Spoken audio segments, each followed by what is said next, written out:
Hey everyone, welcome to day number 13 of IMU's 29-day plan to success. So we're at day number 13. That's kind of hard to believe, but it's a great topic for today.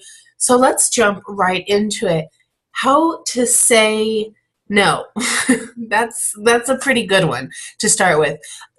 Having a home business is going to be all-consuming if we let it. So we have to work on practicing how to say no, and we have a couple tips here in today's lesson to help you perfect the art of saying no. Number one, consider the consequences. Weigh the risks of saying no both personally and professionally. For example, at work, if you are not high enough in your position, what might saying no, what consequences might that bring?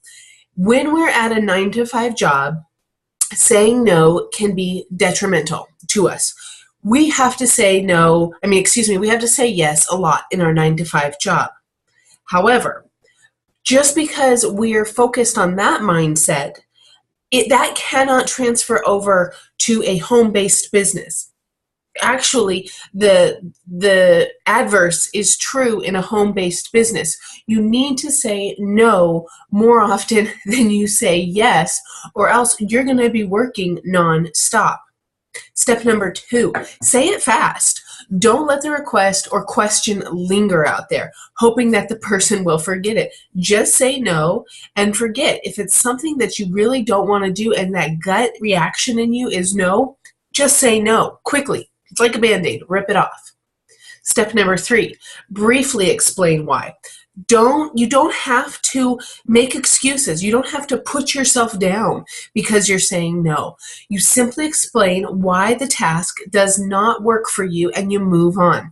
Sorry, my week is too busy. No, I've already made plans with my husband. Just can't do that.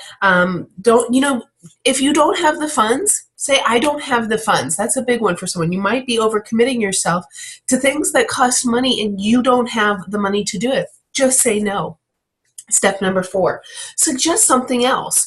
Point your requester to another resource, a website, a quick few tips, or a worksheet.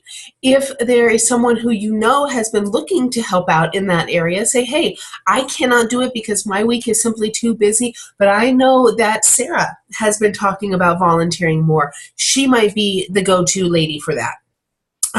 Number 5, and don't be fooled with flattery. The person making the request may try and get you to do something by talking about how wonderful you are.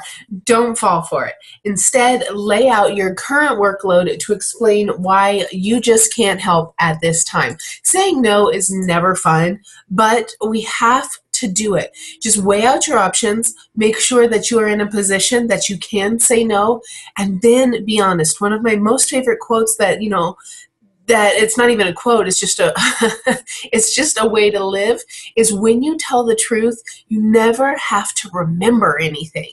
So if you just cannot do it, if you want to say no, just say no. Don't make excuses, and you will live a much more stress-free life. I will see you on day number 15 again. Hope you're having a wonderful day. Bye-bye.